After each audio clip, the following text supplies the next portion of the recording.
Pues buenas tardes a todos, muchísimas gracias por acompañarnos en esta tarde, gracias por sintonizarnos en línea también. Si esta es tu primera ocasión con Sugar Creek en español, queremos decirte que eres muy bienvenido y nos encanta que estés con nosotros el día de hoy. Quizás para ti esta es la primera ocasión en la cual nos estás sintonizando o nos estás visitando en este auditorio y no pudiste llegar en mejor momento, porque estamos en medio de una serie que se llama El Factor de la Actitud, y lo que hemos estado haciendo durante las últimas semanas es recordar la importancia que la actitud tiene para enfrentar inclusive circunstancias difíciles como las que todos vivimos el año pasado, en el 2020. La gran mayoría de nosotros lo que hemos hecho es poner la esperanza en que este año va a ser diferente, va a ser mejor que el 2020, pero la realidad es que ninguno de nosotros tenemos control sobre esas cosas. No sabemos si el año va a ser mejor o inclusive peor. Sobre lo que sí tenemos control es sobre la manera en la cual vamos a reaccionar, y eso tiene que ver con respecto a nuestra actitud. Y por eso comenzamos esta serie hablando acerca de una idea que hemos estado explorando en estas últimas semanas, y es esto: que las actitudes, no las circunstancias, definen nuestras vidas. Las actitudes, no las circunstancias, definen nuestras vidas. No tenemos control sobre las circunstancias que nos toque vivir en la vida, pero sí tenemos control sobre la actitud que tomaremos ante las circunstancias que nos toquen vivir. Ahora, lo que vamos a hacer hoy es que vamos a enfocarnos sobre una parte acerca de esto, de este factor de la actitud, de este factor tan importante en nuestra vida, y tiene que ver con esta idea de la representación, del hecho de que todos representamos algo, de que hay algo que nosotros de forma orgullosa representamos, que en nuestra vida, en nuestra forma de hablar, en nuestra forma de vestir, en las cosas que escogemos, todos nosotros representamos algo. Y la pregunta que quiero que en esta tarde tú y yo nos hagamos es esto: ¿qué representas? ¿Qué es lo que tú representas en tu vida? ¿Qué es lo que es tan importante para ti que constantemente tú lo muestras en las diferentes facetas de tu vida? Ahora, para aquellos de nosotros que hemos emigrado de otro país y que vivimos aquí en los Estados Unidos, es muy fácil volver a poner todo nuestro enfoque sobre el hecho de que nosotros representamos nuestros países de origen. Es por esa razón que nosotros portamos orgullosamente los colores del país que nosotros venimos, sobre todo cuando se trata en los deportes. Y para la mayoría de los que somos hispanos, el fútbol es un lugar donde eso tiende a relucirse más. Como por ejemplo, aquí cuando viene el mundial, cuando viene nuestro equipo favorito, ¿qué es lo que sucede? Nosotros de forma natural, de forma instintiva, nos ponemos los colores de nuestra selección nacional. ¿Por qué? Porque representa quiénes somos. Representa algo que es importante para nosotros. Pero no solamente tiene que ver con los deportes, tiene que ver también con el día al día. Es tan común de que si tú estás manejando por alguna carretera aquí, sobre todo en la ciudad de Houston con tanta diversidad, y estás viendo el carro que está delante de ti, ves una calcomanía, una bandera o algo que dice algo semejante como esto, ¿verdad? Donde representa tu país.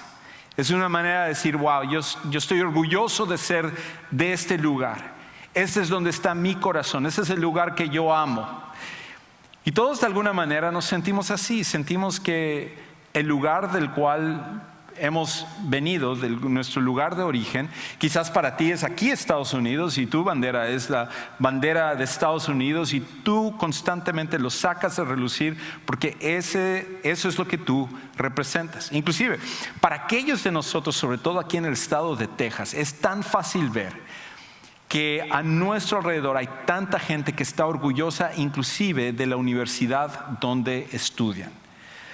Y no hay mayor rivalidad en Texas que sucede, por ejemplo, entre los Cuernos Largos de la Universidad de Texas y los Texas Aggies de la Universidad de Texas A&M. Y es tanto la locura que se tiene por inclusive la universidad donde has estudiado, que se portan los colores. E inclusive, volviendo a esa imagen, si tú ves la familia de la derecha, esa familia es cuando fue a tomarse su foto de familia, fue al estadio de los Aggies, se puso los colores de los Aggies, representó todo para que eso estuviera incluido en esa foto especial de familia. Porque para ellos Texas A&M representa quiénes son. Inclusive, tengo un vecino que inclusive su camioneta lo ha decorado completamente con todo lo de Texas A&M, con los Aggies. Es el color de la universidad, en su placa tiene que ver con los Aggies, en los rines tienen unos logos. Y la cosa es que él ni siquiera fue a Texas A&M, él fue a la Universidad de Texas. No, no es cierto, fue a Texas Aggie, es un Texas Aggie. Pero es tanto el orgullo, tanto lo que decimos, esto es lo que yo amo, esto es lo que me toca a mí, esto es lo que yo estoy orgulloso, que lo representamos de tantas diferentes maneras. Y creo que esto tiene que ver con un principio que tú y yo estaríamos de acuerdo, y es esto, que instintivamente representamos lo que amamos. Instintivamente representamos lo que amamos. Nadie nos lo tiene que decir. Todos nosotros vamos a buscar una manera de representar lo que más amamos. Y aquí estos son algunos de los ejemplos, pero hay muchísimos ejemplos más que se podrían dar en nuestra vida. Y por eso regreso a esa pregunta. ¿Qué es lo que tú representas? ¿Qué es lo que más amas en la vida y que sale a flote en tu conversación, en tu avatar, en tu correo electrónico, en todas las diferentes áreas de tu vida? ¿Qué es lo que tú representas? Y lo que vamos a ver hoy es que para aquellos de nosotros que somos seguidores de Jesús, sobre todo, tiene que haber una cosa que esté por encima de todas las demás cosas. Las últimas semanas esta serie ha estado enfocada en un libro que se llama Filipenses. Y la razón por la cual se llama Filipenses es porque fue una carta en realidad que fue escrita para un grupo de cristianos o un grupo de seguidores de Jesús que se encontraba en una ciudad que se llamaba Filipos. Al norte de Grecia, en una parte que se llama Macedonia, era una de las 4 ciudades más importantes de esta región de Macedonia.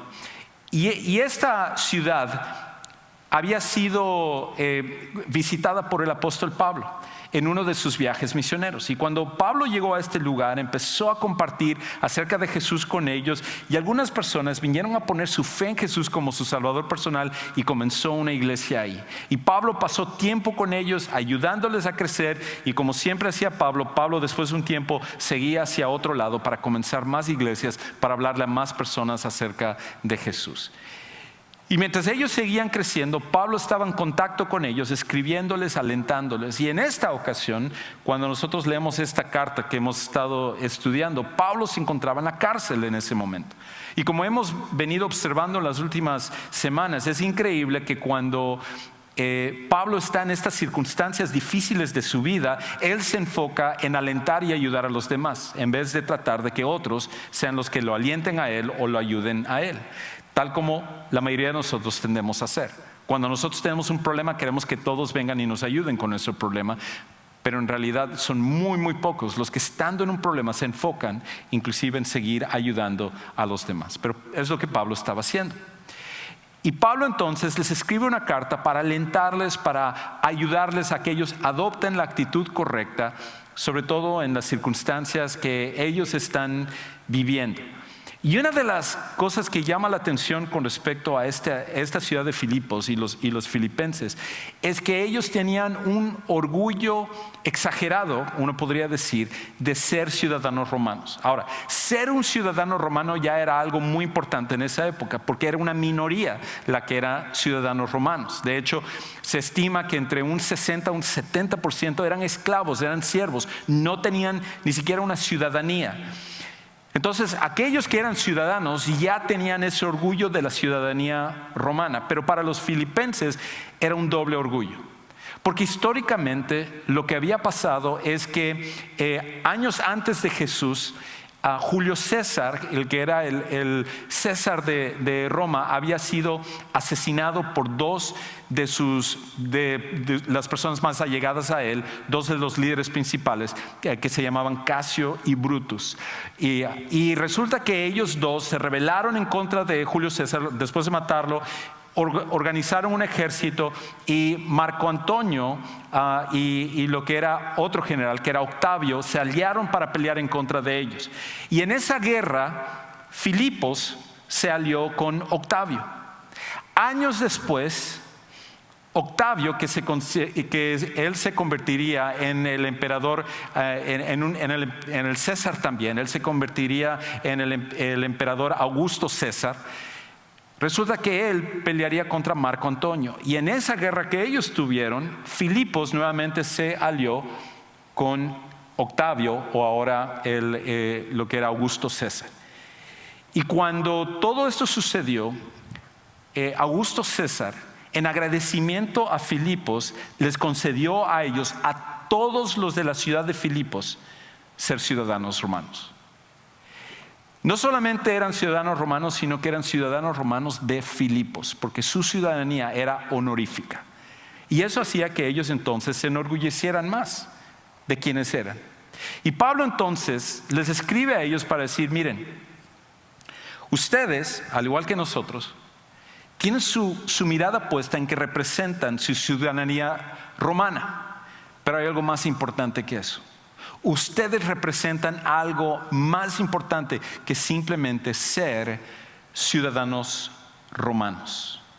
Y entonces Pablo empieza a escribir en el versículo 17 acerca de aquello en el cual ellos deben de tener su mayor orgullo, donde tiene que estar su mayor enfoque. Escucha cómo él dice: solamente compórtense de una manera digna del evangelio de Cristo, de modo que ya sea que vaya a verlos o que permanezca ausente, pueda oír que ustedes, y entonces hagamos una pausa momentánea ahí.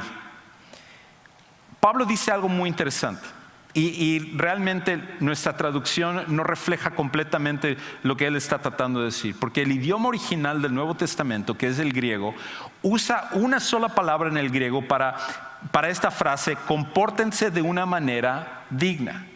Y compórtese de una manera digna en realidad es una palabra que también significa vive como un ciudadano.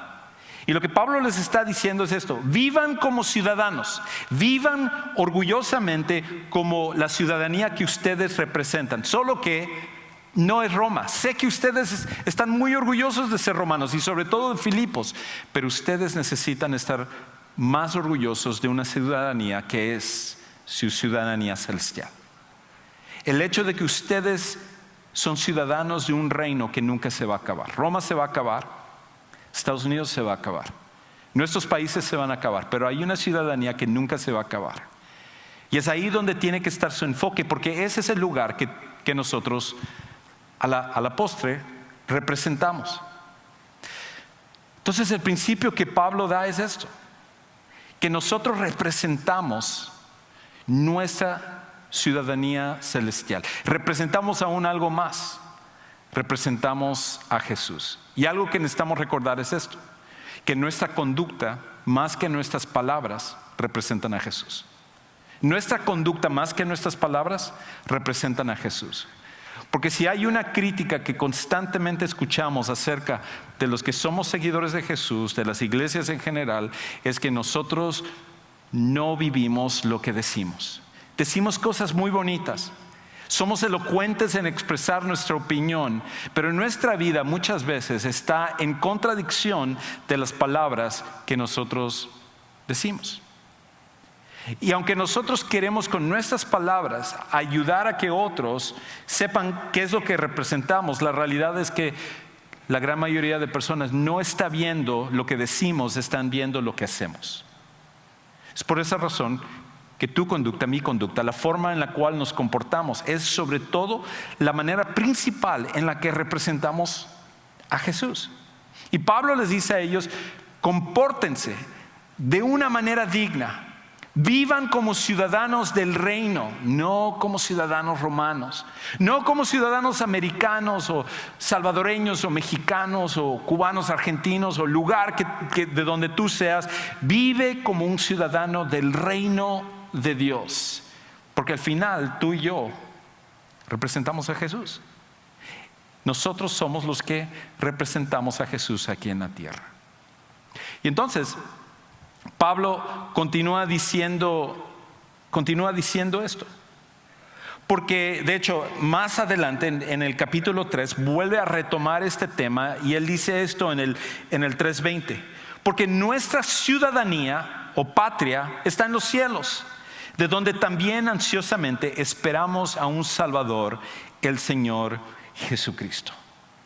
Y yo sé, si tú tienes algún tiempo de venir a la iglesia o de ser un seguidor de Jesús, en algún momento tú has escuchado hablar de que tú eres un ciudadano del reino y todo, y hasta el cansancio, y tú ya conozco esto, pero es algo que necesitamos recordar, de que el ser un ciudadano del reino significa que estamos representando algo, y que la gente que está a nuestro alrededor ve la manera como representamos nuestra ciudadanía celestial, el reino de Dios.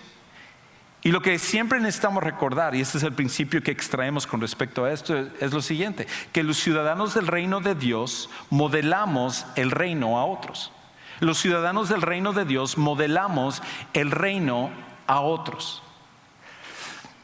La gente puede saber acerca del reino de Dios en este mundo viendo a los ciudadanos del reino, viendo a aquellos de nosotros que somos ciudadanos del reino. Y la gente debe de querer decir, caramba, yo quiero ser parte de esto. Yo quiero ser parte de un seguidor de Jesús, porque si esta gente vive de esta manera, yo necesito eso en mi vida. Yo necesito ese tipo de matrimonio. Yo necesito poder enfrentar los problemas como ellos lo hacen. Yo necesito mantener la fe hasta en medio de la adversidad. Nuestra conducta modela el reino de Dios en este mundo. El problema es que creo que muchas veces se nos olvida que representamos el reino de Dios. De hecho, me recuerda a una situación que pasó hace varios años. En 1968, un refugiado de Irán viajó a la ciudad de París, en Francia, con destino a Bélgica.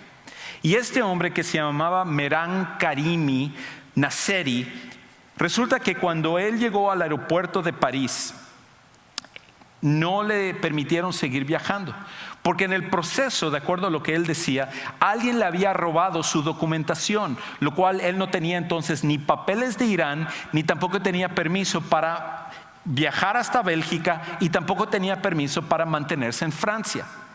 Entonces, después de un debate grande, los franceses decidieron enviarle a él a Londres, porque los franceses siempre están en contra de los ingleses. Y lo enviaron a Londres, y cuando llegó a Londres, viendo que él no tenía documentación de ningún lado, le mandaron de regreso al aeropuerto de París. Y resulta que cuando él llegó al aeropuerto de París de regreso, dijeron: no podemos dejarte ir de aquí porque no tienes documentación francesa. No te podemos mandar de regreso a Irán porque no tienes documentación de Irán. Y no podemos mandarte a Bélgica porque, aunque tú quieras ir allá, no tienes permiso para ir allá. Lo que vamos a hacer es esto: simplemente por ayudarte a ti, te vamos a dejar, vamos a permitir que tú te quedes en el aeropuerto. Ve a la terminal 1 y ahí es donde tú puedes dormir. Y así lo hizo este hombre. Fue y tomó las cosas que él tenía y se asentó en un lugar, en una banca en la terminal número 1, y permaneció ahí. Y permaneció ahí 11 años de su vida. De hecho, aquí hay una foto de él cuando él vivió en ese periodo de 11 años en el aeropuerto de París. Se mantuvo él comiendo con lo que las personas, los pasajeros le daban. Los empleados venían y le traían algo para que pudiera comer. Usaba el baño del aeropuerto de París para poder limpiarse y poder estar bien. Y de esa manera él se mantenía. Y lo único a lo cual él se dedicaba era a escribir en su diario durante esos 11 años. Finalmente, después de 11 años, las autoridades francesas llegaron a él y le dijeron: te tenemos buenas noticias. Resulta que podemos darte un permiso para que tú ahora puedas salir del aeropuerto. Tú ya no tienes que vivir encerrado aquí. Tú ya no tienes que estar limitado a este lugar. Te vamos a dar un permiso para que de esa manera puedas salir a cualquier lado fuera del aeropuerto y tú puedas finalmente estar aquí en Francia. Y cuando él escuchó eso, sonrió, tomó el documento, lo guardó en un lado y siguió escribiendo para mantenerse en ese lugar. Porque cuando lo entrevistaron posteriormente, él comentó que después de estar tanto tiempo viviendo así, tenía miedo de salir de la terminal. Era toda la vida que él conocía. De hecho, quizás en algún momento tuviste la película La Terminal con Tom Hanks, que fue inspirado en lo que sucedió con este hombre. Creo que esto nos sucedió y nos sucede a nosotros. Cuando nosotros venimos a conocer a Jesús como nuestro Salvador personal, se nos entrega una ciudadanía celestial. Y nosotros le decimos a Dios: Dios, gracias, gracias. Y nos mantenemos viviendo de la misma manera como hemos vivido antes. Mantenemos la vista sobre aquellas cosas que en este mundo nosotros hemos representado, en vez de, como Pablo le está diciendo a la gente de Filipos: ustedes vivan dignamente representando, siendo ciudadanos del reino celestial. Entonces, la pregunta que nosotros tendríamos que hacernos es esta: ¿cómo entonces vivimos con dignidad? ¿Cómo representamos el reino de Dios en este mundo? Y Pablo se enfoca sobre dos cosas específicamente, dos cosas súper interesantes. Y lo que él dice es esto: que representamos dignamente a Jesús con estas dos cosas. Y la primera que él menciona es esta. Dice en el versículo 17, en la segunda parte, continuando este versículo 17, él dice: ustedes que permanezcan ausentes para que ustedes puedan estar firmes en un mismo espíritu. Firmes en un mismo espíritu. Lo primero que Pablo menciona aquí, lo primero que él enfatiza es esta idea de estar firmes en un mismo espíritu. ¿Qué principio podemos extraer de lo que dice aquí? Es esto: firmeza ante las dificultades. ¿Cómo representamos dignamente a Jesús? Lo hacemos primero con firmeza ante las dificultades. Por alguna razón, muchos de nosotros hemos tomado esta idea equivocada, que cuando venimos a conocer a Jesús como nuestro Salvador personal, cuando venimos a una relación en la cual Dios va cambiando nuestra vida, de alguna manera, todo lo que nosotros pidamos, todo lo que nosotros esperamos, Dios nos lo tiene que dar. Y entonces, de alguna manera pensamos que las dificultades quedan atrás y ya no hay necesidad de tener que enfrentar momentos difíciles. Pero en ninguna parte de la Biblia se nos dice que la vida cristiana es una vida fácil. Nunca se nos dice que cuando venimos a Jesús se acaban todos nuestros problemas. Inclusive hace varios años, cuando mi esposa y yo acabamos de llegar aquí a Texas, en la primera iglesia en la cual nosotros estamos plantando, estamos comenzando, una de las primeras personas que nosotros conocimos fue una pareja de Guatemala.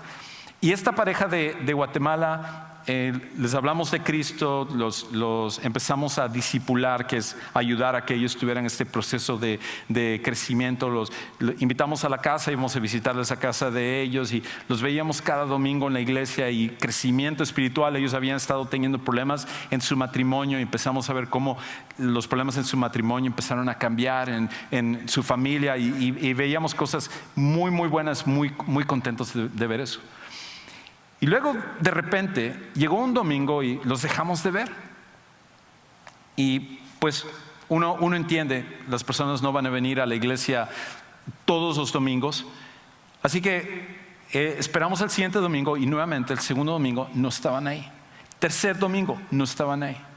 Entonces les hicimos una llamada a preguntar cómo estaban y dejábamos mensajes y no había contestación y jóvenes, sé que algo increíble que ustedes nunca podrían siquiera pensar, pero en ese tiempo habían teléfonos que estaban conectados a la pared.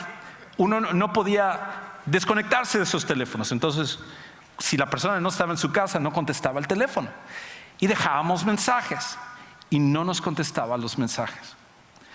Tiempo después mi esposa estaba en un supermercado y vio a la esposa en este matrimonio. Empezaron a platicar, le dijo: habíamos estado hablándote, habíamos visto que ya no estabas, todo está bien y todo. Y ella le comentó que cuando ella estaba en la iglesia, entraron a robarle a su casa y se llevaron todo lo que ellos tenían. Y ella dijo: si yo estoy buscando a Dios, ¿por qué Dios permitió eso? Entonces, ¿de qué sirve buscar a Dios? Y quizás tú has pensado algo similar cuando enfrentas tus problemas. Es más, quizás necesitas checar la cámara de tu casa ahorita por cualquier cosa. No. Pero tú enfrentas dificultades, yo enfrento dificultades y viene la tentación de decir: wow, Dios, ¿por qué permitiste esto? ¿Por qué no actuaste de esta manera? Yo esperaba que me ibas a ayudar en eso. Pensé que me ibas a ayudar con esta promoción. Pensé que me ibas a ayudar en esta situación financiera. Pensé que ibas a quitar esta enfermedad. Pensé. Y nosotros estamos bajo la impresión de que la vida cristiana es una vida fácil. Pero Pablo dice esto: que la primera manera en la cual vivimos con dignidad, representamos dignamente a Jesús, es cuando tenemos esa firmeza ante las adversidades. Lo segundo que él dice es esto: que no solamente es firmeza ante las adversidades, sino que también es unidad en nuestra misión. Es unidad en nuestra misión. Escucha cómo él lo dice. Continuando con el mismo versículo: luchando unánimes por la fe del Evangelio. Luchando unánimes por la fe del Evangelio. Lo que Pablo dice es esto, él lo que está enfatizando es esto: que hay dos cosas que tú y yo podemos hacer para representar con dignidad a Jesús, para mostrar que somos ciudadanos del reino. Firmeza ante las dificultades, porque la gran mayoría de personas se desmorona ante las dificultades. Y lo segundo es unidad. Unidad en nuestra misión. Y nuestra misión es la de llevar el mensaje de que Jesús cambia vidas, de que Jesús perdona pecados, de que Jesús puede restaurar vidas, matrimonios, familias y cualquier situación. Y cuando nosotros entendemos que esa es nuestra misión, y es la razón por la cual al final de los servicios con bastante frecuencia nosotros decimos que estamos aquí para amar y guiar a todas las personas a cambiar sus vidas en Cristo. Estamos recordando que esa es nuestra misión. Pero lo que tiende a pasar, inclusive entre nosotros, es que nos criticamos. Es que nosotros hablamos mal los unos de los otros. Y todos aquí somos imperfectos, comenzando conmigo. Y muchas de las críticas y muchas de las fallas son ciertas. Pero el problema es de que eso, en vez de crear unidad, crea fricción y conflicto. Y para el resto de nuestra sociedad, que constantemente está viendo división, problemas, pleitos en sus matrimonios, en sus familias, en sus trabajos, en sus vecindarios, cuando ven que nosotros, los que decimos que somos parte de una ciudadanía celestial, ven exactamente lo mismo entre nosotros, ellos dicen: pues ¿para qué quiero ser parte de eso? Eso es lo que menos necesito en mi vida. Yo ya tengo bastante de esto, yo ya tengo bastante gente que me critica, yo ya tengo bastante gente que me despedaza, que dice chismes de mí. ¿Por qué quiero yo ser parte de eso? Pero la iglesia, tú y yo, en nuestras fallas necesitamos estar unidos, y unidos trabajando en una sola misión. Cuando tú y yo hacemos esto, es cuando representamos dignamente a Jesús. ¿Cómo entonces resumimos esto? La manera en la cual lo hacemos es con un principio, y es esto: representemos a Jesús porque amamos a Jesús. Representemos a Jesús porque amamos a Jesús. Al final de cuentas, nuestra motivación no es las fallas que tenemos, no es las dificultades que pasamos, sino el amor que debemos de tener por un Salvador que estuvo dispuesto a venir a dar su vida por nosotros. Y de esa manera permitir que seamos ciudadanos de un reino que nunca tendrá fin.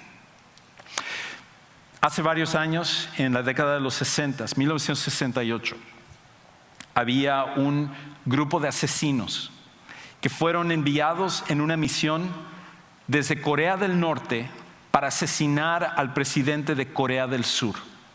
Y llegaron literalmente a metros del Palacio Presidencial en Corea del Norte. Pero los del ejército de Corea del Sur descubrieron a este grupo de asesinos y pelearon con ellos, y finalmente mataron a la gran mayoría de ellos. Eran 31, y mataron a 30 de ellos, y solamente uno de ellos logró sobrevivir, al cual tomaron.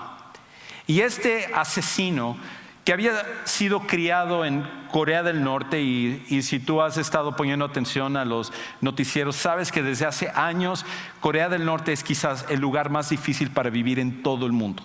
No solo por sus carencias en cuanto a comida, no solamente por la manera como se maltrata a los ciudadanos, sino por el gobierno comunista que tiene, en el cual se impone prácticamente de que los ciudadanos adoren al líder principal de Corea del Norte, y se les indoctrina para que ellos hagan lo que el líder de Corea del Norte haga, lo que él diga, y sin que ellos lo duden.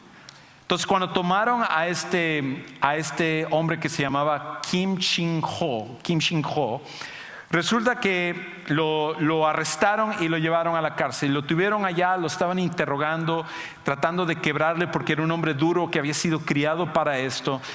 Pero con el paso de las semanas y con el paso del tiempo, su corazón fue empezando a quebrarse. Sobre todo porque había un general que era de Corea del Sur, que le tomó una amistad, y no había sido un truco, no era una manera de tratar de influir sobre él, sino que empezó a brindarle una amistad, y eso fue empezando a cambiarle y a cambiarle. Y con el paso del tiempo, él empezó a cambiar su mentalidad y todo lo que él había tenido, la razón por la cual él estaba ahí, y el trato que la gente de Corea del Sur le dio fue increíble, porque lo perdonaron, le soltaron de la cárcel, e inclusive algo tan increíble, le concedieron la ciudadanía como un ciudadano de Corea del Sur.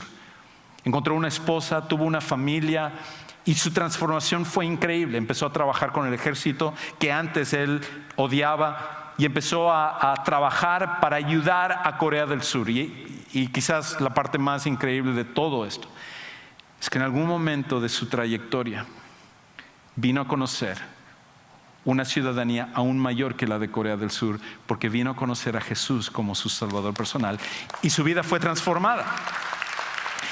Y es tan increíble su vida que inclusive terminó él ahora sirviendo como un pastor. De hecho, aquí hay una foto de él cuando a él lo capturaron, y luego hoy en día sirviendo como un pastor en Corea del Sur, amando el país el cual él odiaba antes, pero aún amando más la ciudadanía que le fue dada, celestial.